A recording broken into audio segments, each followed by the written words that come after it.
obviamente también a Gonzalo, es el proyecto de reforma a la ley de carrera administrativa. Proyecto de reforma a la ley de carrera administrativa que viene de la mano del Ejecutivo.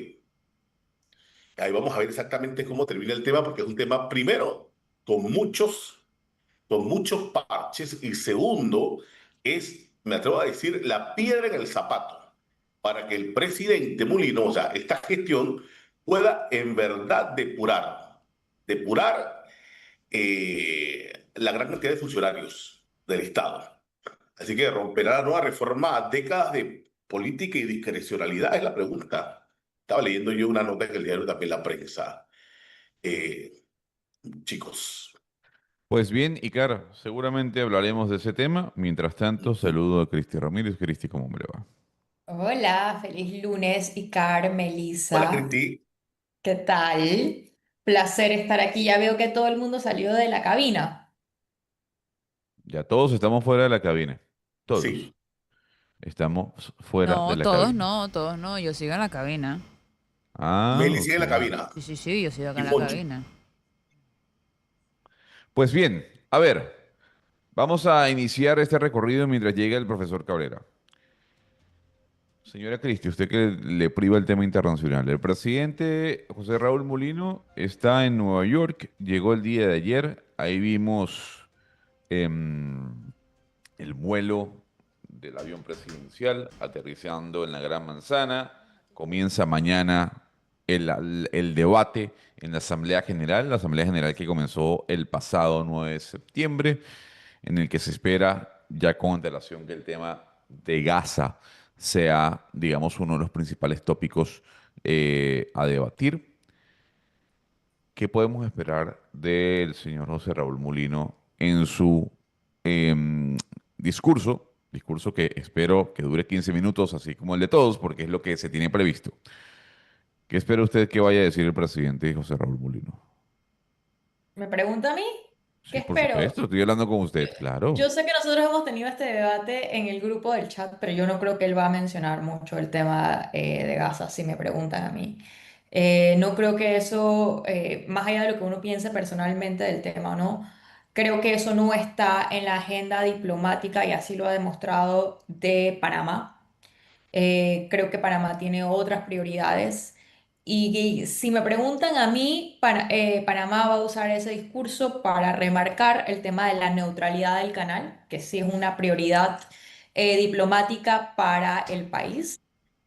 Tratar de balancear los intereses de Estados Unidos y China que ambos tienen en Panamá. Pero si usted me pregunta a mí, se va a utilizar ese tiempo para hablar la neutralidad del canal, recordarle al mundo que Panamá está abierto para los negocios internacionales como un punto clave para poder logístico, clave de paso, y yo creo que en eso se va a enfocar el presidente, más allá de nada que tenga que ver con Gaza, ni con Ucrania, por ejemplo. Ahí está. Yo también creo en lo que usted va a decir y seguramente si toca algo de este punto, será muy en esa tonalidad grisácea, ¿no? De no estar ni de un lado ni de otro. Amén, Cristi, que también es una realidad. Hoy Panamá ocupa una silla en el Consejo de Seguridad de las Naciones Unidas. Es la sexta vez que el país está allí, digamos, en las grandes ligas, porque hay que decir, el Consejo de Seguridad son las grandes ligas de las Naciones Unidas, ¿no? Ahí están 15 países, y si bien es cierto, el voto de Panamá no cambia, amén, del veto que puede tener uno de los cinco de las cinco naciones que están allí permanentemente, pues si es diferente estar a no estar. Por supuesto, pero como digo, yo creo que Panamá ha dejado muy claro cuáles son sus prioridades diplomáticas. Creo que el país, de la manera que, o sea, cuando uno ve la estrategia diplomática, si hay alguna estrategia diplomática con estos temas, creo que ha dejado muy claro que no se quiere meter en esos temas. Va a usar el escudo de la neutralidad, de la importancia de la neutralidad para no mencionarlos. Y me parece que su puesto en las Naciones Unidas, en el Consejo de Seguridad de las Naciones Unidas, lo va a utilizar para tratar de, pues, dar paso al enfrentamiento que hay entre China y Estados Unidos que ha usado a Panamá en el medio, porque acordémonos que Panamá fue un tema de pelea realmente en la última reunión, cuando tanto China como Estados Unidos usaron Panamá para atacarse el uno al otro. Yo creo que ahí es donde está, por lo que ha demostrado el gobierno del presidente, ahí está la estrategia y la prioridad eh, de Panamá. Independientemente de lo que, como digo, lo que uno piense personalmente que debería ser la opinión de Panamá en estos temas, yo creo que ha demostrado el gobierno de José Raúl Mulino cuáles son sus prioridades. Son las 6:27 de la mañana y mientras nosotros seguimos buscando hacia dónde ir en el turismo, lo de Bad Bunny en Puerto Rico, una completa locura. 11 700, millones de visualizaciones tuvo el concierto del fin de semana. Es el mayor o la mayor cantidad de personas conectadas en un concierto en directo en la plataforma Amazon Prime. Y nada más y nada menos que toda la estadía de Bad Bunny en Puerto Rico le dio a la isla 200 millones de dólares. 200 millones de nos dólares. fueron 700, Gonzalo. 200 millones según lo que estoy leyendo en este momento. Porque yo 200 había Lo dicho que millones. dijeron había todos los tenido medios. un impacto económico de casi 700. Ah, Sí. 196 millones de dólares, suficiente para impulsar su PIB en un 0,15%. Estamos hablando de 600.000 personas visitaron Puerto Rico para la estadía de, repito, el concierto o los conciertos o esta residencia que tuvo Bad Bunny en su tierra natal. Además que dijo que no quería ir, que no quiso ir a Estados Unidos por Sí, el tema de ICE Ujú, y que la gente de exacto. Estados Unidos que quería ir a verlo, que lo fuera a ver a Puerto Rico, que esta vez su gira no iba a incluir Puerto Rico. Yo tengo mi tiquete para Bad Bunny en junio en Londres.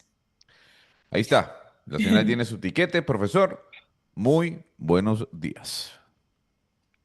Buenos días. Buenos días a todos y a todas. Y si todos está por allí también los saludo. Buenos días. Buenos días a los amigos oyentes y a los seguidores en la página web y en las redes sociales. Saludos allá en Chiriquí. Saludos en Coclé. Hoy lunes 22 de septiembre de 2025. El sol peleando a todo puño y patada con las nubes para poder salir al 100%. Días calurosos ha hecho acá en Panamá, Cristi, no tienes idea. Pero Sí, caluroso, pero no, caluroso a otro nivel, a otro hoy, nivel. hoy en este hemisferio empieza oficialmente el otoño. Hoy es el día del equinoccio de otoño. 22 de septiembre, bueno, Ujú. acá nos está hirviendo el agua por todas partes. Fin de semana estuvo demasiado calor. Cae lluvia todavía, siguen cayendo las lluvias, pero claro, la mezcla de calor y humedad sofoca. Me Por puedo lo imaginar. demás, como ya dijo el señor Gonzalo, el presidente Mulino ya llegó a Nueva York y yo sigo siendo escéptico de esos viajes a la Asamblea General de las Naciones Unidas. No quita ni pone rey, pero bueno, los presidentes van allá a echar su cuento aunque la sala esté vacía. Y fin de semana movido en un chiqui show de los grupos ambientalistas en un evento que se llama Comic Con. Yo no tengo ni la menor idea de qué es Comic Con. Yo no sabía que en Panamá hacían Comic Con. Uy, sí, Sí, desde Desde hace hace tres Yo muchos no años. años. sabía. No, pero que, oye, ustedes están desactualizados. Estamos en el mapamundi No, del... no, no, me alegro, yo no sabía. Sí, claro. pues yo no tengo ni idea de qué es eso. Pero allá se formó un huevenere porque fueron los ambientalistas a fastidiar al stand de Minera Panamá. Eh, y yo lo único que le critico de lo que yo he leído, no es que hayan protestado y que hayan hecho público su desacuerdo con un tema tan discutido como lo es la minería. Lo único que les critico es su actitud de tapia. Si no oigo, no veo, no hablo, no quiero que me digan nada de la minería, yo estoy en contra y punto. eso es una actitud irracional. Se respeta el que estén en contra de la minería. Eso se respeta porque es el derecho que tiene un sector de la sociedad de estar a favor o en contra de determinado tema que se debate en la sociedad. Eso no es malo ni es bueno, es normal que haya gente a favor y haya gente en contra. Lo que es anormal en un individuo es que cuando le digan ven para explicarte y para que, bueno, después que yo te explique, a lo mejor vas a tener más argumentos en contra, pero que no se diga que no supiste de qué era. Este grupo son jóvenes fundamentalmente, no, no, no es que no entran en razón, no escuchan nada. Es que hay que estar en contra porque hay que estar en contra, punto final. Eso fue un webinar que se armó ahí el fin de semana de lo que pude estar viendo en las redes. Ahora, profe, una pregunta. Lo que yo tengo entendido es que la indignación era porque creo que Minera era patrocinador del Comic Con, algo así, Sí, ¿verdad? tenían un stand ahí. Si tienen un stand, me imagino que son patrocinadores. Y entonces, ¿qué? ¿Cuál cavernícolas llegaron a qué? ¿A protestar o a Sí, atentar contra el Estado? hombre, y por eso yo repito que yo no critico que hayan protestado. Normal. Eso está en el juego, el debate en una sociedad. Lo que yo digo, Icar, que lo que es anormal es que no, no quieras escuchar razones para probablemente tener más elementos en contra. Eso no es normal en un ser humano. Pero es lo que vivimos meses atrás con el tema de la caja. Gente repitiendo una retórica y que, de verdad, en lo personal, yo lo dije. Yo no voy a hablar en una piedra, profe. Pues son gente que usted trata, pero definitivamente no se puede. Entonces, tristemente, pues parte de la sociedad, pero al final, nos guste o no nos guste, es un tema que va a llegar Ah, por supuesto. y que tiene que resolverse, profe. Es que Tiene que resolverse. hay que debatirlo. Yo siempre he dicho, por ejemplo, a veces cuando es como digo, a veces los datos matan un poco el relato. Yo aquí en este programa he dicho mis preocupaciones con el tema ambiental. Yo he dicho que algo que a mí me sigue faltando de este debate, que alguien se pelea en Comic Con, que alguien dice que no sé qué cosa, y lo último que yo todavía sigo sin escuchar, que Panamá no ha podido o no ha empezado a hacer lo que para mí me parece que es clave en todo este debate y es una institución que pueda regular cualquier tipo de explotación de los recursos minerales de manera apropiada. Y cuando digo es que a mí me parece que lo que hay en este momento en el tema institucional para nosotros poder explotar este tipo de recursos naturales es insuficiente exactamente por la delicadeza de este tipo de actividad. Pero también tenemos una realidad. Yo estaba viendo un reporte este fin de semana acerca del cobre en Argentina y por qué Argentina está tratando de hacer un fondo especial para incentivar la explotación del cobre, porque Argentina tiene una de las reservas de cobre más importantes. Y tratemos de entender un poco las cifras que estamos hablando. La demanda para el cobre a nivel mundial espera que se va a aumentar casi un 70% para el 2050. Se espera que la necesidad del mundo en términos de cobre va a llegar a 500 millones de toneladas anuales para el 2050. Es decir, se viene una pelea estratégica y por eso cuando nosotros hablábamos que para el gobierno de Estados Unidos, creo que eso fue un reportaje que hizo el Wall Street Journal, de la importancia que empieza a tener el cobre estratégicamente en temas de seguridad para Estados Unidos y China y la pelea que hay entre Estados Unidos y China para hacerse de las reservas o para tener juego importante en las reservas que están casi todas fuera pues de sus fronteras. Entonces, yo creo que Panamá no puede ser ajena a este debate que viene, que tiene connotaciones de seguridad y geopolíticas, simplemente por todo a dónde se está moviendo el mundo de manera tecnológica y la necesidad que va a requerir del cobre. Por eso es que Colombia, Argentina, están buscando cómo de manera estratégica poder hacerle la competencia a Chile. Yo no creo que nosotros podemos ser ajenos a ese debate. Y sin embargo, como seguimos en el no sabemos qué va a pasar con el cobre, me hace falta la otra parte importante. Para poder explotar los recursos naturales de una manera responsable, el Estado panameño tiene que asegurarse que tenga los recursos para poder fiscalizar este tipo de proyectos de manera apropiada y responsable. Y eso yo sigo sin verlo en el debate. Sí, exactamente. Ahora, eh, Es una realidad la mina. Ahí está. Es una realidad. Y como dice el profe, yo también lo segundo, o sea, hay plata enterrada.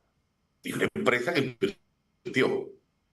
De buena lid, no, no se sabe, el mismo documento sí fue declarado ilegal y constitucional, pero ahí está todo eso pendiente ahora mismo. No, el documento no Ahora, está en discusión. yo reitero, profe, para mí, para Icar Reyes, hay que sentarse y hay que redactar un nuevo contrato de ganar-ganar. Pero para eso, antes, como dice eh, eh, este, ahí, eh, se me fue ¿Qué pasó? se Cristi, me ha ido el hilo. ¿qué es eso? A la Cristina. Cristi, ¿cómo dice Cristi? Cristi Ramírez. O sea, hay que primero adecuar. O Son sea, los 50 años. primero tenemos un código minero, para empezar por ahí, un código minero del 40. Segundo, nosotros nos enteramos de la capacidad que tenía el Estado, que era casi nula dentro de esa concesión. Dentro de esa concesión. Yo me acuerdo que hubo un derrame, el primero que fue, los primeros que denunciaron fueron directamente la misma empresa, pero a raíz de publicaciones por las redes que daban moradores y residentes. O sea, ahí no había un control, una oficinita, como decimos, ahí de 2 personas ahí. O sea, ahí no había los controles requeridos, como dice Cristi, por parte del Estado, ni leyes robustas, claras y transparentes. Por eso digo, adecuemos todo y nuevamente levantemos un contrato de ganar-ganar, porque ahí hay, primero, inversiones y segundo, ahí hay trabajos y trabajos estables, sujetos a crédito, no trabajitos de 6 meses, 7 meses. Ahí había trabajo y había movilización económica y ahí están los resultados. Bueno, No es que solo de la yo obra en lo sí. que insisto es que no queda claro cuál es el cronograma de ejecución con el debate a seguir, Exactamente. si es para cerrar o si es para abrir. Gonzalo nos quiere insistir con que Bad Bunny metió 200 o 700 millones y marcó uno Profe, le punto gusta algo del echarle la boca a Producto Interno Gonzalo. Bruto. Pero bueno, es que Panamá no tiene Bad Bunny. Panamá lo que sí tiene es cobre, que impacta 5% del Producto Interno Bruto y que inyecta mucho más de 700 millones a la economía. Entonces, ahí es donde tú dices, bueno, pero ¿cuánto tiempo más hace falta? ¿Qué más elementos faltan para iniciar la discusión y para que nos digan de una vez por todas los panameños la decisión o la propuesta es cerrar? Listo. La decisión o la propuesta es abrir. Si la propuesta es abrir, ¿en qué condiciones para el Estado? Porque el tiempo sigue pasando, la gente se sigue desesperando, porque allí leía este fin de semana, crecimiento económico, según los indicadores de Panamá, crecimiento económico, pero a renglón seguido se reconoce que el consumo sigue bajando. ¿Eh? Entonces, ahí hay un contrasentido. Hay que tomar decisiones mientras, o sea, lo que no puede ocurrir y que tiene que ocurrir es que no tomamos decisión hasta que, como dice Cristi, no estén los controles listos. Porque entonces vamos a empezar No, la discusión de qué es primero, el huevo o la gallina. ¿Eh? pero Hay que tomar una decisión en función de, bueno, ¿cuál es el objetivo a alcanzar? Y si el objetivo a alcanzar es este, bueno, para llegar allí, los pasos que vamos a seguir son estos que pasan por la fiscalización, por la aplicación de las normas, por la preparación del personal especializado en estos temas, etcétera, etcétera, etcétera. Pero mientras tanto, el tiempo sigue pasando y no hay definición. pero ahí yo quiero poner dos puntos sobre la mesa que tal vez son menos a largo plazo. Yo creo que parte de lo que pasa con el tema de la mina, no solamente el impacto directo que tenga la mina. Yo creo que Panamá, y aquí lo he repetido varias veces, yo creo que lo que nos está pasando también a la economía es la incertidumbre. Y lo repito, porque el capital, después del trauma que fueron los últimos 2 años de cierres, el capital está asustado de qué va a pasar y no están queriendo tomar decisiones de ejecución si no piensan que este tema está finalizado. Mientras este tema siga en el aire, el capital privado va a seguir asustado, lo cual es lógico. Pero yo quiero regresar a un punto más allá de la importancia del cobre en particular. ¿Por qué? Porque, ¿Y por qué para mí es tan importante el tema de tener una fiscalización apropiada? Yo creo que las dos cosas se pueden ir en paralelo. Yo creo que uno tiene que empezar a, a formar la institución que pueda regular y fiscalizar una mina de manera apropiada. Esto no se puede improvisar. Yo sí creo que la minería en general es un rubro, es una actividad muy riesgosa. Y la única manera de mitigar esos riesgos es que el Estado pueda supervisarlo apropiadamente. O sea, para mí es la única manera. Yo no conozco las interioridades porque yo no soy ambientalista ni soy ingeniera ambiental, pero yo sí creo que el Estado tiene que fiscalizar esto, no con una oficina de tercera categoría dentro del Ministerio del Ambiente. No, esto requiere de más seriedad. Pero la realidad también es que el cobre, no solamente el impacto a corto plazo económico que pueda tener la mina, pero el cobre, cuando uno ve los movimientos geopolíticos del mundo, exactamente por la transición energética que está ocurriendo, que requiere de cobre, todo el movimiento de tratar de apartarnos de las energías más sucias a más limpias, se requiere el cobre. Esto va a ser el cobre uno de los minerales más preciados, buscados y peleados a nivel internacional, cosa que ya Sí. estamos viendo, dada los movimientos que se han dado entre las grandes empresas de cobre en el último año.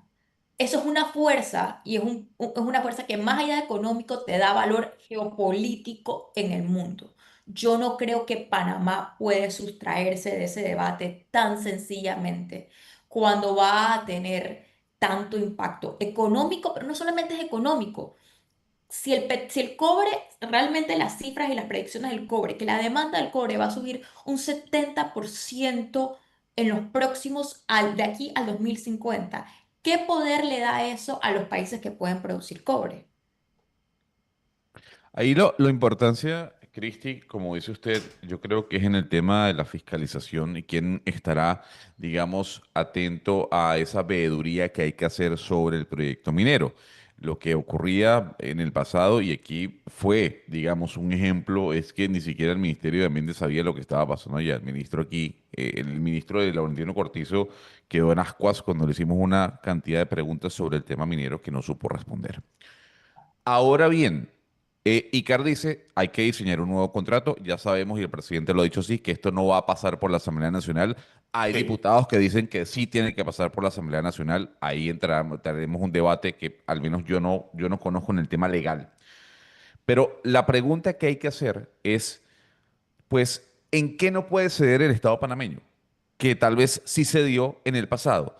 ¿Cuáles son esos puntos que el gobierno de Cortizo para poder, digamos, continuar con el camino o el sendero hacia el proyecto minero, no puede ceder ante la petición de la empresa? Pero es que, Gonzalo, yo creo que partamos por algo. El contrato minero, o sea, para mí ya es hasta tonto y, o sea, no me parece que ya hablar de ese antiguo contrato minero, porque ese contrato minero fue declarado inconstitucional Sí, murió. por la Asamblea Legislativa, perdón, por la Corte Suprema de Justicia. O sea, que nada de lo que había en ese contrato importa a este punto porque o sea, yo creo que aquí el debate se ha confundido en dos cosas. La Corte Suprema de Justicia no declaró ilegal la minería porque eso está consagrado en nuestra Constitución. Se declaró totalmente inconstitucional ese contrato. Ya tratar de partir sobre ese contrato o lo que se aprobó en ese momento, para mí ya es redundante porque nada se puede hacer ni siquiera como modelo del contrato que fue declarado inconstitucional por la Corte Suprema de Justicia. Entonces, yo creo que la negociación que se abra, pero como no sabemos qué es lo que se va a hacer, parte por algo totalmente distinto, porque es que ese contrato ya no sirve, ya hablar de ese contrato, uno, o sea, yo como digo, ya hablar de ese contrato que fue de manera tan contundente declarado inconstitucional por la Corte Suprema de Justicia no sirve de nada. Pero acordémonos que Ahora, son dos cosas No, distintas porque pero la gente Cristi, se ahora, confunde. pero Fue es que el contrato lo que es fue que declarado ya inconstitucional. nadie está diciendo traerlo a colación. Yo lo que sí creo es que debido a lo que se vivió, sí tenemos que aprender de los errores y decir sí, que no puede volver a ocurrir. pero O es que sea, Icar, Gonzalo, 25 violaciones a la Constitución de un contrato ley entre el Estado y Cobre Panamá. te indica a ti, primero, el tipo de negociación, la gente actora en esa negociación y la forma en la cómo se negoció. Cuando tú te encuentras de verdad Sí. esto ante la corte. Y está pasando con el tema de los puertos, está pasando con el tema del ferrocarril, que ahora vamos a revisar cuando estamos viendo la bicoca que le están dando al Estado. Es ahí el punto, a mi juicio, que ¿dónde están Pero, los actores? ¿Y qué fue pero lo que ellos negociaron? yo creo que es distinto totalmente el tema de, por ejemplo, del ferrocarril, porque lo que está pasando con el ferrocarril es que en el fondo eso se está comprando una licitación que ya se dio. Lo que dijo el contralor era que el contrato que se había renovado el año pasado con Panama Ports era lesivo para el Estado, sí, fue lo que entendí bien. Pero Sí, eso creo que es distinto al tema del ferrocarril, donde el ferrocarril se está comprando una licitación que pues ya había sido dada. Entonces, yo creo que el tema de la renovación del contrato de Panama Ports es lo que se ha puesto en tela de duda. Ahora con todo con todo lo que ha pasado y le ha puesto la mira a los puertos. Pero yo creo que sí, o sea, obviamente algo estaba mal cuando la Corte Suprema dijo, miren, hay 25 violaciones al tema constitucional en este contrato. Entonces, pero yo, por eso que a mí ese contrato ya, y yo creo que el presidente lo dijo recién llegó, por lo menos en la entrevista que nos dio a nosotros, dijo, ese contrato está muerto. A mí me parece que ese contrato no sirve para ser base de absolutamente nada de lo que pase de aquí en adelante. Eh, y para mí es eso. Pero como digo, no podemos esperar. Lo que a mí me gustaría tal vez es que en mi mundo ideal es que no podemos esperar. Es un poco como lo que dice el profesor.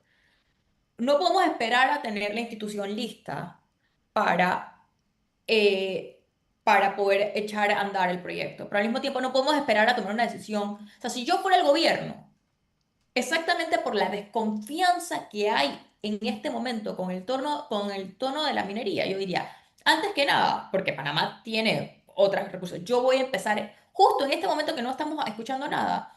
Vamos a crear esta institución de esta manera porque eso no se hace de la noche a la mañana tampoco. Y en mi opinión van a tener que traer expertise de afuera que nos asesoren a cómo fiscalizar esa mina por sí. parte del Estado panameño. Yo lo empezaría a hacer ya. También, o sea, las dos cosas pueden ir en paralelo porque le crea confianza, creo yo, a la ciudadanía. Yo creo que parte de la desconfianza que hay con respecto a la minería, en la que yo también me sumo, es mi gran tema no es que no se exploten los recursos naturales, pero nosotros también hemos visto en casos, por ejemplo, en Estados Unidos, el famoso caso de DuPont, cuáles son las repercusiones que pueden haber de no fiscalizar bien las empresas que pueden contaminar el ambiente. Me parece que eso es algo que tenemos que prestarle la atención y que se debería estar haciendo ya si nosotros queremos que la ciudadanía confíe que Panamá va a poder fiscalizar la mina. Porque al final nosotros no podemos dejar que las empresas sean sus jueces y sus partes. Son Y, las 6:50 de la mañana. Don Icar, usted decía Mm. lo de la carrera administrativa, ¿no? Y yo ayer escuchaba al ministro Urillac, y si bien es cierto que este es un proyecto que viene de gobierno a gobierno y siempre se queda en el camino, ¿usted ve que en este gobierno la cosa como que sí va a caminar? Bueno, recordemos que cada vez que se va un gobierno y entra otro gobierno nuevo, el gobierno saliente hace los movimientos para blindar a su gente nombrada en los cargos.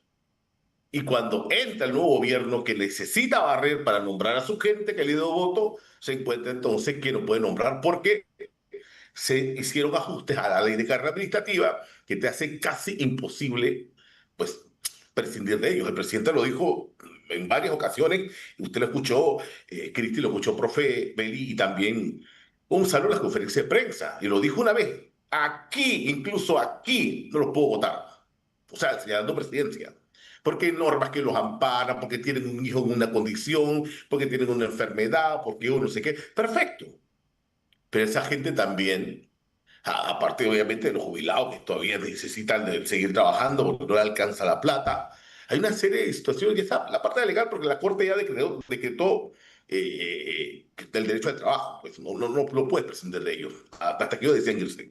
Pero hay otros aspectos que hay que analizar, muchos que hay que analizar, sobre todo en el tema, hombre, el que va a trabajar responde que hay muchos el profesional que se va a formar poco a poco y es un activo del Estado y demás. Eso, perfecto. Pero también de toda la viña, usted lo sabe muy bien. El tema de la carrera administrativa, usted se encuentra sorpresas, en las Bueno, cuales, no, aparte de que si usted logra cesar a una persona, el tema del pago de sus prestaciones es otro dolor de cabeza, que al final lo vota y cuando fuera la gente de 1, 2, 3, 4 años esperando que le den esas indemnizaciones. mire, También. yo le voy a decir algo, profesor. Entonces aquí estamos viendo políticamente, al menos en este proyecto, una cercanía entre la bancada de Vamos y el gobierno nacional que no estaría mal, porque ayer el ministro Orillac fue bastante claro en la defensa por parte del Ejecutivo de este proyecto. Y, por ejemplo, el señor Roberto Zúñiga también ha sido bastante vehemente en la defensa del proyecto que espera que esto pase los 3 debates. ¿Usted ve posible que se dé esta modificación, este cambio a la ley de carrera administrativa? Si hay voluntad política del Ejecutivo y de un alto porcentaje de diputados en la Asamblea, sí. Desde ya le anuncio, el PRD se va a poner ferozmente. No, no se va a oponer vehementemente, se va a Feroz. oponer ferozmente a una modificación a la ley de carrera administrativa que pudiera traer como consecuencia que toda esa cantidad de gente que hay trabajando en el gobierno que son del PRD pudieran ser removidos. Ojo, y no es porque sean removidos, no es porque sean PRDs, es que yo interpreto que la intención de los diputados de Vamos, como es lo que yo le interpretaba al Ejecutivo también, es, entre otras cosas, facilitar el adelgazamiento del Estado en materia de recursos humanos. Porque sí es cierto que, y no es que yo quiera que estén votando a la gente, no, pero es que cuánto más resiste el Estado panameño siendo esa especie de principal empleador. Entonces, después quedamos todos con las manos en la cabeza de que qué hacemos endeudándonos más y más y más. Porque esto estalló, acuérdense, con la administración Cortizo, pidiendo préstamos para pagar planilla. Y eso fue, pues, motivo de todo un debate en esta sociedad panameña. Ahora, ¿RM hará causa común con el PRD ferozmente? Buena pregunta. Mire, buena pregunta que me hace llegar al anunciarles a todos los que nos están viendo y escuchando que mañana presentaremos la encuesta de Doxa. Y a esta pregunta que hace Gonzalo, me llamó la atención eh, uno de los resultados que ya pude ver sobre el tema de las bancadas. Me llamó la atención. Así es que con esta encuesta y con las nuevas preguntas que se incorporaron, comienza a llegar el momento en que los partidos políticos y las bancadas, digo, no porque esta encuesta lo diga, pero todo parece indicar que ya comienzan a llegar los momentos de calcular y analizar bien en qué temas te metes y cómo te metes para saber cómo te está valorando la población. Muy, muy interesante algunos de los resultados que en materia legislativa ya pude ver. Mañana Adelante algo, la vamos adelante a ver, algo. no fuera, mañana, total. Además, si adelanto algo, te voy a hacer feliz desde hoy y no. Espérate a Desde mañana. hoy, Sí, porque vas a ser feliz. feliz. ¿Y por qué voy a ser feliz yo? Por una encuesta. Ay, Ya lo ya me imagino. verás. Ya lo verás.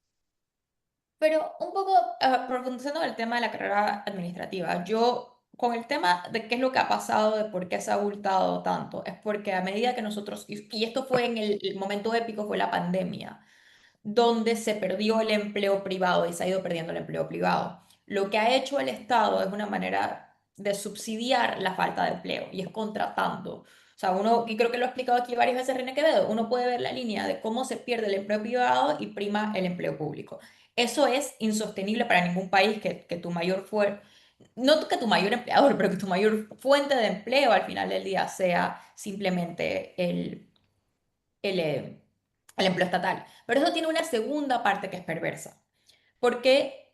Porque nosotros hemos convertido el empleo estatal en vez de ser un punto de excelencia, y el que no sea así, o sea, que no sea un trabajo que tenga la capacidad de reclutar, y no quiero decir que todos los empleados públicos es así, porque hay gente que hace una labor en la gestión pública excelente, pero al poner que el empleo público sea visto prácticamente como un subsidio, eso también te limita a la calidad de gente que puedes reclutar. Y la calidad de gente que tú puedes reclutar impacta directamente en la calidad de servicios que puede brindar el Estado. Y como digo, no es así en todos los organismos del Estado, porque yo aquí he estado gratamente sorprendida cómo ciertas instituciones del Estado han ido mejorando sus servicios, pero hay otras que nosotros sabemos que claramente no. Y eso parte por la calidad y el perfil de la gente que el Estado tiene la capacidad de reclutar. Y al verse como botín político, que es lo que ha ocurrido en el último tiempo, ¿no? Eso impacta en la calidad de servicio que podemos brindar. Entonces, yo creo que al final se vuelve en un círculo vicioso perverso, que a veces que la gente no se da cuenta que a veces la mala atención en ciertas instituciones o la falta de agua, todo eso tiene la capacidad de ver con la calidad de burocracia que tiene el Estado. Claro, es que lo que no puede ser es que veamos la planilla estatal, Cristi, como Ujú. uno, eh, necesito trabajo y resuélveme. Exacto. O dos, el depósito de gente con la que no sabemos qué hacer. Exactamente. No, no puede ser. Ir a trabajar en el Estado no puede ser una improvisación de que mete secretarias, mete aseadores. No, y menos en estos tiempos modernos. Yo estoy de acuerdo. No, incluso, y no es solamente, obviamente siempre se ha dicho que ese es el problema, gran parte del problema de Latinoamérica, pero cuando uno ve, yo la otra vez estaba viendo los exámenes de entrada para el servicio público en Chile. O sea, es decir, lo que se busca es un nivel mínimo de excelencia y de meritocracia que tenemos que nosotros volver a eso por el impacto de los servicios. Pues, profesor, 6:59, el digital acaba de cambiar, 7 en punto.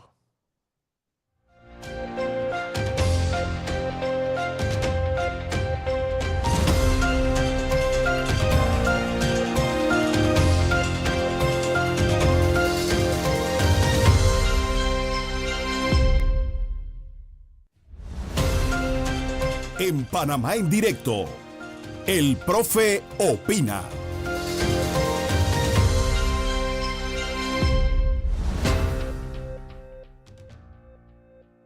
Yo me quiero referir hoy una vez más al tema de la justicia. La justicia en Panamá anda mal. La justicia en Panamá, yo me voy a los extremos, porque como yo no soy abogado y soy un simple ciudadano, me voy a los extremos del ciudadano que no sabe de derecho y que fácilmente llega a la conclusión de la justicia no sirve. Les voy a dar dos ejemplos que han ocurrido esta semana que acaba de pasar. Un buen día, de pronto, un señor de apellido Mirachi, advierto, no sé quién es, me lo ponen aquí al lado y no tengo la más leve idea de quién es ese señor Mirachi que está involucrado en el escándalo Odebrecht. Un buen día, nos despertamos y nos enteramos que un señor Mirachi, una vez más, que yo no sé quién es, dice que está libre de polvo y paja del caso Odebrecht, que no tiene nada que ver con Odebrecht, que queda exento de Odebrecht. Odebrecht, el escándalo más grande, no en Panamá, en Latinoamérica, en materia de corrupción. Y de pronto, un ciudadano dice, no, él no tiene nada que ver con Odebrecht. Así, de buena a primera, como si nada hubiera pasado, en el escándalo más grande de Latinoamérica en materia de corrupción. Segundo caso. Hace 2 semanas, un buen día nos despertamos y había operativos de la policía llevándose preso a una cantidad de funcionarios de la DGI. Y cuando la noticia sale de lo que había pasado, dice que hubo manipulación del sistema de e-tax por parte de un grupo de funcionarios de la DGI, que la defraudación puede estar por el orden de los 11 millones de dólares. Algunos expertos dicen que tal vez es más. La noticia da los nombres de los funcionarios. La noticia da los videos de cuando se están llevando a los funcionarios esposados. La noticia dice que una cantidad de empresas fueron favorecidas con esta manipulación del ITAX por parte de estos funcionarios. ¿Alguien me puede explicar por qué si sabemos los nombres de los funcionarios, por qué si sabemos que están presos, por qué si sabemos que ya el juez de yo no sé qué instancia ya dijo que las detenciones son legales de estos funcionarios? ¿Por qué no podemos saber los nombres de las empresas favorecidas? ¿Cuál es la explicación de si mostraron a los funcionarios que arrestaron, de si los tienen detenidos, les sabemos los nombres? ¿Por qué no podemos saber los nombres de las empresas beneficiadas? No puede ser, no puede ser que en un caso como el de Odebrecht alguien salga y se le diga no tiene nada que ver, que en un caso como el de la DGI sepamos los nombres de los funcionarios y no de las empresas, y que ni en un caso ni en el otro el órgano judicial le dé una explicación medianamente entendible a la sociedad. El órgano judicial, desde los 9 magistrados de la Corte Suprema de Justicia hasta el juez más nuevo que acaba de entrar al sistema, tiene que entender que los tiempos han cambiado y que esa historia de que los jueces hablan por sus fallos en la tercera década del siglo XXI es eso, es historia. En estos tiempos modernos, usted, órgano judicial, le tiene que poner la cara a la sociedad y explicar por qué un juez, a título de qué, bueno, a título de juez, pero mediante qué recursos determina que un señor, en este caso de apellido Mirachi, que por cuarta vez digo, no sé quién es, queda exonerado del escándalo de corrupción más grande en Latinoamérica como lo es Odebrecht. ¿Y por qué en un caso donde detienen a funcionarios de la DGI, se saben los nombres, se saben las caras, se saben que están detenidos, pero no se saben los nombres de las empresas? Los nombres de las empresas, ¿por qué son importantes? Porque fueron parte de la trama. No me diga a mí nadie que esos funcionarios de que voy a escoger a la empresa X para ayudarle a que pague menos impuestos. No, eso no funciona así. Eso no funciona así. Están en la obligación de darle una explicación a la sociedad. Porque si ya exoneraron a una de las personas, les recuerdo que el caso de Brecht en Panamá, si mal no recuerdo, son 51 o 52 personas involucradas, o señaladas o imputadas, yo no sé cuál es la palabra que usan los abogados. Bueno, de esas 50 y tantos, ya usted reste una.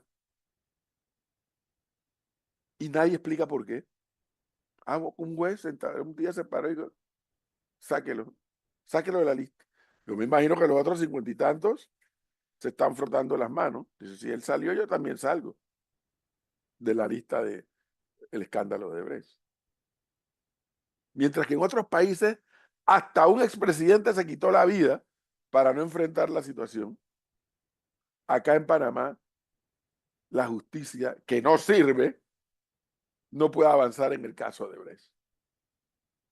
Y los panameños seguimos mirando para el cielo a ver si ocurre un milagro. ¿Cómo explicar que uno de los 50 y tantos nombres sale de Odebrecht? A lo mejor tienen una explicación, a lo mejor tiene sustento, pero señores jueces, salgan y pongan la cara y explíquenle al país, porque si no lo explican, le están abriendo el espacio al fantasma de la corrupción que los panameños opinan, y a veces yo opino también, hay en el sistema de justicia de este país. Si ustedes en la justicia de este país no dan los nombres de las empresas favorecidas con este grupo, por este grupo de funcionarios de la DGI que hoy están detenidos, y que mientras que la sociedad sabe los nombres y los apellidos, y vieron cómo, la sociedad vio cómo lo fueron a detener, la sociedad está a la espera de saber cuáles fueron los nombres de las empresas favorecidas. Si no lo hacen, está el fantasma de la corrupción encima de ustedes. Les reitero, los tiempos en que los jueces hablaban por sus fallos pasaron. Para mí, esa era la época de la patria boba. En los tiempos modernos, donde la transparencia es lo que se impone, los jueces y magistrados no están exentos de salir a ponerle la cara a la sociedad y explicar por qué tomaron una decisión u otra. Vamos mal, seguimos mal en el tema de la justicia.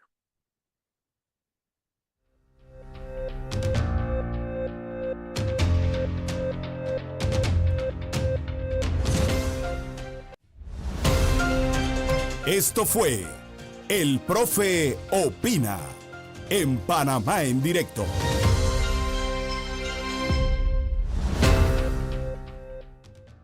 7:07 de la mañana, profesor. A su comentario le hago una consulta. ¿Usted cree Consulte. que el detonante, no estoy diciendo que vaya a ocurrir, ni estoy pidiendo que eso ocurra, pero ¿usted cree que el hartazgo de la sociedad va en gran medida por el actuar de la justicia, más que por el actuar de un gobierno? Es una mezcla. Yo no creo que por una sola cosa. Yo creo que hay una mezcla de, perdón, de temas que, que a la población le molesta. Yo, lo que pasa es que la justicia es algo que a ti no te toca si tú no estás involucrado con un tema de justicia. Si tú no estás preso, o si tú no estás acusado, o lo que fuere. A ese individuo que está desempleado en estos momentos, este es un tema que dice, hey, a mí no qué me importa a quién sacan de la cárcel o a quién meten en la cárcel. Yo ando buscando trabajo. Pero luego que esa persona resuelve su situación, porque es lo normal y es lo humano, cuando la persona, ese ciudadano, resuelve uno de sus temas que más le preocupa, entonces le vienen las otras preocupaciones. Y lo cierto es que la justicia en este país está exageradamente cuestionada. Exageradamente cuestionada. Y bueno, ojo, yo cuando hablo de la justicia no me refiero única y exclusivamente al órgano judicial. Yo me baso en lo que dice la Constitución en su título correspondiente. Administración de justicia, eso incluye al órgano judicial y al Ministerio Público. A ambos, no a unos y a otros. Pero mi punto, Gonzalo, es que no dan explicaciones de nada. No dan explicaciones de nada y eso no puede ser. En tiempos modernos, no puede ser. Pero, pero profesor, en el fallo está explicado por qué a él se le anula Sí, la Cristi, condena. O buen sea, punto. Buen punto. Sí, ahí porque lo dice ellos que, tienen que lo tengo aquí, argumentar. Sí, sí, ellos tienen que... error, el error de ausencia de especificación sobre modo, tiempo, lugar y conducta atribuida a Misrachi, y eso encuadra plenamente en la causa de nulidad contenida en el numeral 4 del Cristi, artículo ahí, 2294 del Código Judicial. ahí está el punto. Modo, tiempo, lugar y no sé qué. Y artículo no Se sé qué. cometieron irregularidades en la Ey, investigación. Cristi, tienes que ponerle la cara a la sociedad y explicar, mire, no, no me digas lo que dice el artículo. Dime, mira, esta persona le fallaron con esto, le fallaron con esto otro. Él no estuvo allí, él sí hizo esto, él no hizo aquello y por lo tanto hemos llegado a esta conclusión. Yo sé que ellos tienen que poner en el fallo Es un el fallo de 13 argumento. páginas. O sea, Sí, supongo que eso. ellos tienen que, sí, Cristi, además, el idioma español que es supremamente rico y también es rico para marear. El español es riquísimo para marear.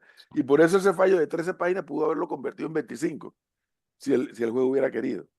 Porque comienzan a dar vuelta y el artículo, e invocan el fallo de aquel. Está bien que quede por escrito. No estoy criticando la parte, el texto. Yo también vi el fallo. Mi punto es que en casos tan sonados como este, dime si no amerita una explicación a la sociedad. Porque si la sociedad no escucha la explicación, el manto de duda de la corrupción comienza a crecer.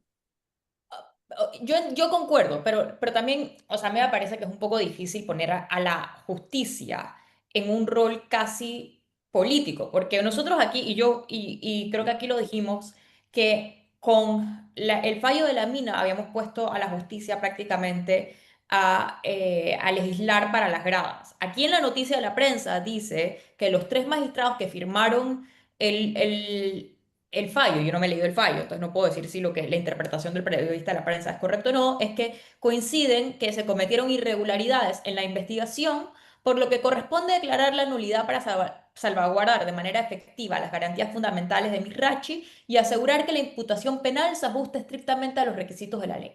Ahí está la Profe, explicación.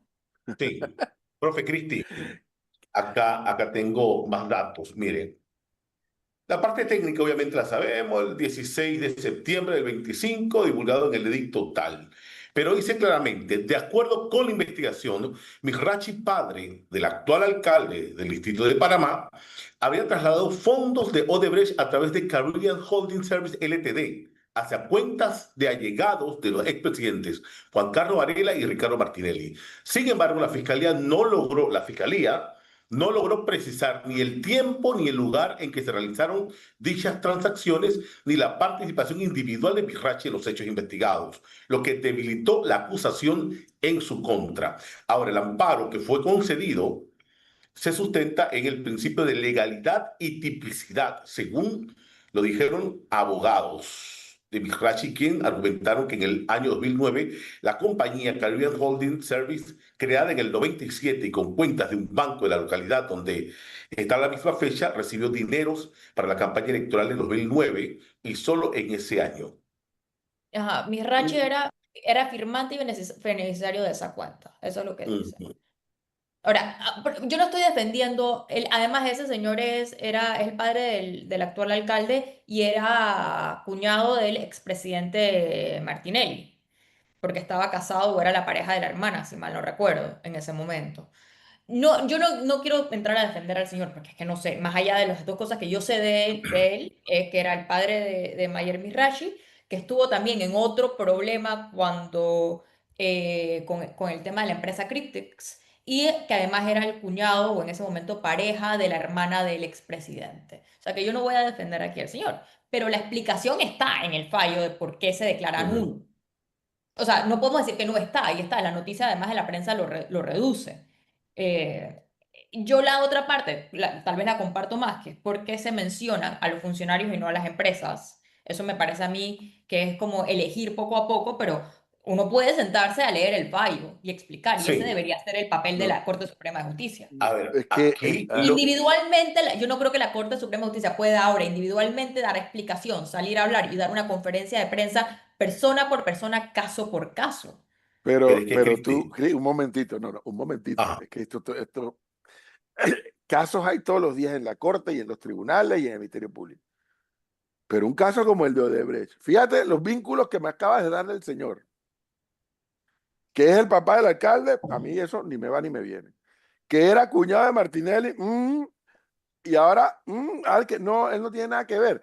En el caso más sonado del país y de Latinoamérica, que no amerita una explicación, Cristi, por amor a Dios. Profesor, yo no estoy aquí defendiendo No, el no, yo papel sé que no del estás defendiendo, señor. yo estoy Yo sí contraargumentando. no creo que el papel de la Corte es ahora, yo creo que en el fallo está la explicación. Yo no me sé los detalles del caso. Si el señor es culpable o no es culpable, no lo sé porque parece que se cayó porque la fiscalía no pudo probar su caso. Acordémonos exactamente, que ahí que, voy. que bajo el derecho puede ser que él es culpable y la fiscalía simplemente no lo pudo probar. Exactamente, Eso no lo sé sí, yo, eso sería problemas de la sí, fiscalía que no hizo bien su trabajo. hombre, a ver, pero es que sí, había trasladado fondos de Brecht a través de esta cuenta, Caribbean Holding, a cuentas de los exmandatarios. Sin embargo, la fiscalía en ese proceso no logró precisar ni el tiempo ni el lugar en que se realizaron las transacciones. O sea, ahí flaqueó la investigación por la cual, Pero, obviamente, un abogado defensor va a agarrar ese punto. Yo pero sin ser abogado. Hey, entonces, puede ser el culpable, pero si yo no, o sea, obviamente después no fabrica las pruebas. La fiscalía es la que tiene que presentar un cuadernillo robusto con todo lo y dice, mira, en esta cuenta, tal día, tal día, tal día, de aquí para acá se triangularon, pero yo nada si no más lo le puedes digo una sustentar, ¿qué va cosa. a pasar? Yo les cojo apuestas y con seguridad de que voy a ganar. Que luego de ese fallo con ese señor Mirachi, varios se van a poner en la fila con el mismo Bueno, argumento. Profesor, bueno, pero puede que gran parte Entonces sí, de no lo que pasó ha sido nada, el pues. problema, gran parte Entonces de no lo pasó que ha nada. sido, pero es que puede son que dos sí. patas de la justicia. Parte de lo que ha sido el problema, de que se han caído muchos escándalos de corrupción en este país es que las fiscalías Ujú. no han, o sea, la justicia tiene un marco y las fiscalías o se han excedido en sus facultades, lo que también lo hemos visto, no han logrado probar sus casos. Porque una cosa es saber, yo sé que esta persona es un corrupto, yo lo sé, yo lo sé, yo lo sé, pero la fiscalía tiene que probar su caso. No, Sí, no, no, es que al sí. paso que vamos, ustedes me van a decir que como a Brad no le probaron los 28 millones que se mueven Pero uno por el profesor, otro, vaya para si su nosotros casa. no creemos en una... Entonces no nos molestemos cuando la población se Pero lanza profesor, a la calle y está en contra de no, todo. pero es que no es eso, es que ¿Cómo que no es eso? Si eso es el el tema. principio, yo sí creo, para un Estado de Derecho, el principio de inocencia es sumamente importante. Y no principio de inocencia, que es al final la fiscalía, es el Estado que tiene que probar su caso. Sí. Ahí viene mi Profe, otro punto, que es mi gran Aunque la problema plata con la sí justicia. existió y la plata sí No, la pero se la profesor, es robaron. que no se trata, yo no profe, me sé No, los no, ¿cómo que no teorías se del trata? caso, De eso se trata pero de es lo que, mismo. en mi opinión, estamos viendo la justicia del profe, lado solamente equivocado. Parte de mi disgusto con la justicia no son solamente los jueces, es que nosotros en el país, por mucho tiempo, hemos descuidado en la preparación. Yo creo que se han hecho esfuerzos, pero en la preparación de los fiscales y los recursos que tienen los fiscales en este país. Los exacto. fiscales hacen mucho con muy pocos recursos. Y sí, Ahora, cuando tienes a un abogado defensor, ¿no? Que ahora, gana 1,5 millones de dólares al año, versus tienes al pobre fiscal que no tiene los recursos para hacer su trabajo, este tipo de cosas pasa. Pero tampoco ahora, podemos decir vivir en un mundo de justicia donde yo sé que tú eres culpable y como yo sé que tú eres culpable te voy a meter preso, aunque a mí no me guste la persona. Se tiene que respetar el debido proceso. sí, mira, Cristi, profe, yo entiendo al profe y yo estoy de acuerdo con el profe que en esa parte delgada de ese expediente, por ahí pueden salirse otros. Eso claramente lo sé, eso también. Pero entonces es responsabilidad, porque recordemos, esto fue declarado causa compleja, el caso de fue declarado causa compleja. Esto, en estos momentos, como hablamos de que no, los elementos de firme convicción dentro de un expediente robusto, tenemos las pruebas, pero si ahora estamos viendo eso, o sea, yo sé que es culpable, un ejemplo, quitemos nombre y apellido, yo soy el juez, yo sé que es culpable, yo sé que participó, pero tu fiscalía, representando al Estado panameño, no has podido dar los elementos de firme convicción de la prueba para condenarlo. Entonces ahí está también, como dice Cristi, la capacidad de una fiscalía, la capacidad de un fiscal, la capacidad de los recursos y todo su equipo, versus la capacidad de la defensa. Ahí Tristemente, profe, yo siempre he tristemente. dicho que en Panamá hay que invertir. Una de las cosas que a la justicia le hace falta en el país realmente es invertir y preparar y darle más recursos a las fiscalías. Hay muchos casos que se han caído, no solamente en Odebrecht. Hay muchos casos de Mira, corrupción que se han Cristi, caído ¿tú en este sabes por país. qué, Sí. dónde se desvanece tu argumento? A ver. Lamentablemente ellos no tienen los bemoles para poner la cara y decirlo. Y yo no voy a decir aquí quiénes me lo han dicho, desde los más altos niveles hasta los más bajos niveles. Cuando tú hablas con la gente del Ministerio Público, ellos casi que te advierten, los jueces, que van a fallar en contra de lo que ellos han sustentado. Y cuando el juez ya falla, ¿qué puede hacer el Ministerio Público? Tiene que crear una instancia más y para el carajo. Eso Sí, es.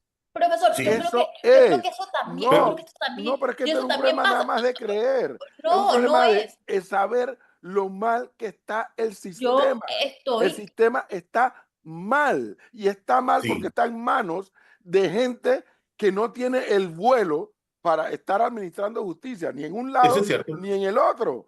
Es que el totalmente. punto al final del tema, Cristi, cuando tú hablas con el Ministerio Público, reitero, no tienen los arrestos necesarios para salir y decirlo. Los jueces tal y tal y tal, mira, ve, con este tipo de fallos siempre son así, así, así. No, no Bueno, son invariables. profe, yo he ido a audiencias, yo he dado cobertura a audiencias en donde claramente se ve que el cuadernillo que está sustentando el fiscal no tiene asidero alguno. Es más, el mismo juez le dice, oye, espero que un pasante de derecho instruya mejor un cuadernillo o instruye mejor una carpetilla. ¿Por qué? Porque al Yo, final yo siento, y yo se lo he preguntado en los momentos cuando de los procuradores, otro tipo de procuradores, yo siento que al final la misma fiscalía empantalla el documento o el expediente como para que hey, lo tiren abajo. De verdad que No, sí, pero pareciera. yo Mira el caso, reciente estábamos indignados por el caso del rescate habilitativo. O sea, todo para su casa. La plata se entregó. ¿Y qué dijo la jueza? Bueno, fallas administrativas y de seguimiento, pero la plata se entregó. ¿Y de quién es la culpa de la falla administrativa y de seguimiento? O pero es que sea, ahí yo creo habrá que que pasa ver, ahora habrá que ver qué acción legal se puede presentar o qué maniobra tendrá el Ministerio Público para decir, no, no, no, no. yo creo Vamos a que, ver. a ver, yo no es que estoy de aquí defendiendo ahora a los jueces, porque yo también he escuchado cuentas de terror, desde fallos que nunca salen a fallos que salen hasta con faltas ortográficas y mal escritos. O sea, todo eso se escucha y lo he escuchado yo también. Lo que digo es que hay dos patas de la justicia y que, en mi opinión, el deber de la justicia no debe ser, o sea, sí, yo sí creo que el deber de la justicia es que ahí está la explicación de por qué falló como falló. Podemos estar, yo no me sé las interioridades del caso. Yo no sé por qué, yo no me he leído el fallo de las 3 páginas, de las 13 páginas. Estoy leyendo aquí nada más lo que dice la noticia de la prensa. No puedo decir ni puedo evaluar si ese fallo estuvo en rigor o no estuvo en rigor. Lo que digo que ahí está la explicación. Ahora, nosotros podemos decir que esa explicación es válida o no es válida, que si la fiscalía hizo su caso o no hizo su caso. Esos son debates que yo no sé, por ende no me puedo meter a, en este caso, decir esto fue así o no fue así, no fue así. Pero sin tener esa información, yo no creo que podemos hacer de eso como un caso ejemplar donde claramente las cosas, yo no sé cómo pasaron.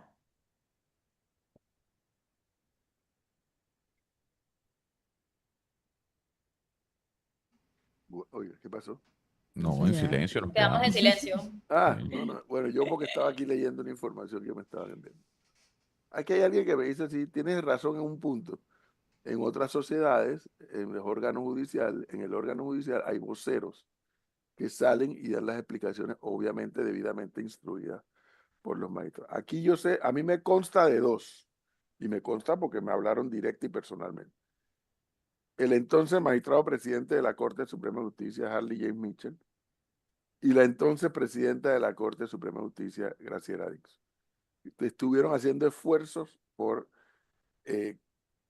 materializar o concibieron y que pretendieron materializar un esfuerzo de vocería que saliera a explicar lo que se había, el fallo que se había, o él o los fallos que tenían que, que tenían que emitir, o por los que le emitieron. Lamentablemente ninguno de los pudo materializar eso. Pero si tú, si tú quieres ayudar a tener lo que se llama la paz social no solamente resolver el desempleo, la paz social también pasa porque la sociedad, precisamente, no aplauda, pero entienda los procesos en la toma de decisiones en los respectivos órganos del Estado. Y aquí yo hago el contrapunto. Lo analicé muchísimo tiempo, los 5 años que estuve en la Asamblea. No hay órgano más público que el órgano legislativo. No hay. De los tres, el más público, indiscutiblemente, es el legislativo. En las comisiones, en el pleno. Sin embargo, es el órgano más cuestionado. Pero es el más público, porque aquí nunca hemos transmitido ningún medio de comunicación una reunión de gabinete. Ni nunca hemos transmitido en los medios de comunicación una sesión del pleno de la Corte. Pero las sesiones de la Asamblea, todas son públicas. Sin embargo, es el más cuestionado. Pero lo que nadie puede decir es que no vio o escuchó o no pudo ir a la Asamblea a escuchar el debate del proyecto de ley tal o cual en los 3 debates. Eso sí ocurre. Entonces, como los otros son reuniones reservadas, claro que ameritan explicación. Así estén muy bien montados los fallos y las explicaciones en el texto, o así estén muy mal explicados. De cualquiera de dos formas. Requieren de explicaciones a la sociedad, no a justificar, fíjate, sino a explicar, mira, esta decisión se toma por... Es que es difícil que un caso como Odebrecht, ahora de buenas a primeras, porque el artículo tal y porque en el modo y el tiempo y el lugar, fulanito queda fuera del caso. Es difícil de explicarlo y más aún es difícil de entenderlo por el nivel del escándalo, por la magnitud de la corrupción de ese tema. es difícil entenderlo. Pero si además que es difícil entenderlo, tú no explicas el fallo, así ve, hablando y poniendo la cara, y no nada más en el texto, el asunto se complica más. Entonces Pero, profesor, no te quejes del malestar. el punto de que la Corte Suprema de Justicia, yo sí creo algo que acaba de decir, yo creo, y esto no solamente con el tema de la Corte Suprema de Justicia, yo creo que esto es algo que nos hace falta, y creo que lo he dicho yo aquí repetidamente, a los panameños como sociedad nos hace falta entender los procesos de los órganos del Estado, nuestra constitución y cómo deberían funcionar y cuál es el papel de cada órgano del Estado. ¿No? Empezando porque nosotros no entendemos, es el más público, pero nosotros no entendemos como sociedad cuál es el papel que debería jugar la Asamblea Legislativa. Pero el hecho de que la Corte Suprema de Justicia no sea ese órgano público es exactamente para que el espíritu es para que exactamente no, en teoría falle en derecho y no para las gradas, no para que juegue el papel político que la Pero Asamblea Cristi, ¿qué Legislativa tiene tiene que que jugar. ver? Perdóname, ¿qué tiene que ver que expliques a que falles si ya No, lo que fallaste? estamos hablando Lo que de yo la estoy parte diciendo es que pública. Y expliques el yo fallo.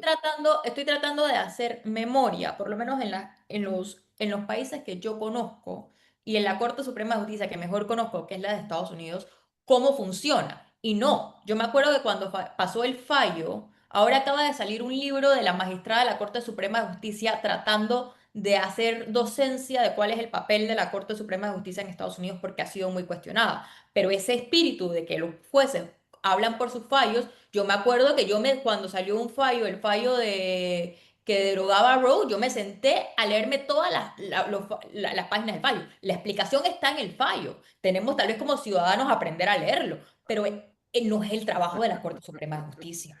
No, no, ahí sí no puedo estar jamás de acuerdo Yo no contigo. puedo creer que ese es el trabajo de Yo la no Corte puedo Suprema estar de Justicia. jamás de acuerdo contigo porque estás partiendo de la base que todos los miembros de la sociedad tienen la misma intelectualidad y la misma academia. Y eso no es así. Y en una sociedad donde tú quieres promover la paz social, la tranquilidad, ameritan las explicaciones y más en tiempos modernos. Y por una simple razón, y más ahora con este tema de las redes sociales, donde cualquiera da su propia versión del fallo o de los fallos, donde hay gente que miente descaradamente. Entonces tú, en estos tiempos modernos, más aún requiere, ojo, yo no estoy diciendo que le expliquen al país o a la sociedad el, cómo van a llegar al fallo. No, no, yo estoy diciendo, hey, explícale a la gente cómo llegaste a esa conclusión y por qué. Y por qué el Pero ahí señor que está se llama dicho. Mirach, Cristi, una cosa que está y otra cosa. Los textos en las escuelas existen, pero los profesores lo explican. Pero el profesor, entonces ahí usted mismo dice, de quién era? Ahí está dicho, está claro, por lo menos Por tengo eso que leerme el fallo, mismo, pero ahí está explicado por, por qué tomaron esa decisión. te reitero el ejemplo, en las escuelas y en las universidades están los textos, pero también están los profesores que explican el texto. Hey, estos temas generan tensión en la sociedad. Y eso que tú dices de no legislar o no fallar con las gradas, con lo cual yo estoy absolutamente de acuerdo. No hay peor cosa que se le pueda hacer a una sociedad que los órganos del Estado se activen en función de las graderías. Dicho eso, pero si te olvida, lo hablamos hace unos minutos atrás, con el contrato entre el Estado panameño y Minera Panamá, Cristi, bastaba una inconstitucionalidad, una para tumbar el contrato, una. Se quedaron Así fuera 25. con el artículo 1 o con el encabezado, bastaba una inconstitucionalidad. La Corte, para ganar el favor y para que no les encendieran el edificio la gente que estaba afuera, encontró 25 inconstitucionalidades. Dime si eso no es Bueno, ley. Dime si eso no es fallar en profesor, función de la yo gradería. sabe que yo lo cuestioné porque yo sabía que era importante, la atención del país, pusimos a la Corte Suprema de Justicia que fuera árbitro de un problema. Pero yo no sé si es que agarraron 25 inconstitucionalidades porque efectivamente habían 25 constitucionalidades. Si había 25 inconstitucionalidades, bueno, la Corte tenía que dar 25 inconstitucionalidades. Y profesor, yo he cuestionado muchísimo, por ejemplo, ciertos fallos de la Corte Suprema de Justicia. Yo he cuestionado muchísimo, por ejemplo, el tiempo que se toma la Corte Suprema de Justicia en fallar, que para mí no tiene una explicación humana, pero eso Bueno, es el papel. bueno, en aquel momento, noviembre del 23, por febrero, noviembre del 23, la Corte se declara en sesión permanente. y dejó entrar a las cámaras. Hicimos veos, Sí, imágenes de ellos ahí, cada uno con los códigos, ahí todos los magistrados en una mesa grandota del despacho sí. superior. Todo ese show. Y afuera la gente abarrotada, esperando, haciendo vigilia. Y un 28 de noviembre, profe, en la mañana, en la madrugada, sale el fallo y lo leyó la Ya, misma magistrada dime presidenta. si eso no fue fallar para la gradería. Profesor, no sé porque yo no me leí el fallo. No, a mí ni se me ocurre gastar la retina de mis ojos Bueno, leyendo a mí ese me fallo. encanta leer fallos de las Cortes Supremas de Justicia, pero ese no me lo leí. Pero el fallo del O sea que no puedo contrato, saber si había, pero es no, que ese es el pero punto. que te quiero decir, Si el había fallo del 25 de contrato, institucionalidad, no importa lo que hiciera falta, la Corte Suprema tenía que declarar 25. Es que no no, bastaba importa. con una, Pero es que no se trata con de bastar, una. se trata de lo que dice la ley. Pero es que tú Se querías trata tumbar de el lo que dice la contrato. Constitución. Si No, hay no, no, no, no, 25 no. inconstitucionalidad, pues que sean No, 25 inconstitucionalidades. perdóname que no es así. Para ¿No? tumbar el contrato, bastaba una inconstitucionalidad nada más. Pero es que no. Ellos, ellos, en tiempo récord de la historia de los fallos de este país, emitieron un fallo, no con una inconstitucionalidad, con 25, ¿por qué? Para ganar el aplauso de los que estaban en la calle, eso fue todo. ¿Cómo? A ver, Profesor, es que yo no puedo decir eso porque no lo sé. Si hay 25 inconstitucionalidades en ese contrato, la Corte Suprema de Justicia tenía que declarar 25 inconstitucionalidades. No puede declarar uno porque Cristi, eso es suficiente para Cristi, cambiar el a ver, contrato. el Eso no escenario es la está ley. planteado de esta forma. Escucha, el escenario está planteado de esta forma. La presión afuera que Claro que generó sí. enfrentamientos muy serios, la paralización, los cierres y demás, las marchas que se daban en cabeceras de provincia. Una de esas me acuerdo que fue Veraguas, capital, en Cinta Costera y demás, y los enfrentamientos con el gobierno de Cortizo. O sea, la Corte, quien logró, tenía prácticamente la batuta en la mano de la Corte, pero bueno, la presión fue fuerte. Yo no me acuerdo de ver a una Corte, primero, declararse En sesión así, para permanente. un proceso en sí. Yo no me acuerdo de ver a la Corte permitir o, ¿cómo te dice?, mandar a los medios imágenes de ellos sesionando. Yo no me acuerdo. Lo que sí fue que apenas dijeron inconstitucional 25 faltas, eso fue como cuando tú abres una vía de presión, como tú abres una vía de presión. Eso sí me acuerdo Bueno, yo. No, no, diga, Cristi, diga. no, que mi punto no es, yo creo que en ese momento se puso a la Corte Suprema de Justicia que efectivamente falló de cierta manera por una razón de una presión social, que en mi opinión no es la función que debe jugar la Corte Suprema de Justicia, porque al final del día la Corte Suprema de Justicia lo que tiene que es que interpretar la ley. Lo que a mí no me parece que el argumento de que exactamente por la presión popular, nada más era suficiente uno para tirar el contrato. Ese no es como debería ser el fallo de la Corte. La Corte simplemente debería evaluar el contrato, decir si hay inconstitucionalidad. ¿Dónde están las inconstitucionalidades? Si sean una, dos, tres, cuatro, cinco, 20, no importa. Es lo que dice el contrato y lo que Bueno, dice la ley. Y eso es esto lo es que más tiene que simple de interpretar la otro. Corte. Búscate cuántas veces ha habido 25 inconstitucionalidades en un fallo de la Corte de este país. Ah, ahí está. Búscatelo para que veas porque la sorpresa que te vas a llevar. No en eso estamos Cristi y yo de acuerdo. No se puede gobernar para las gradas. Eso es una irresponsabilidad. Y yo, por mi parte, insisto en que sí es importante que la sociedad entienda por qué se toma una decisión u otra. Eso es todo. Explicarle a la gente.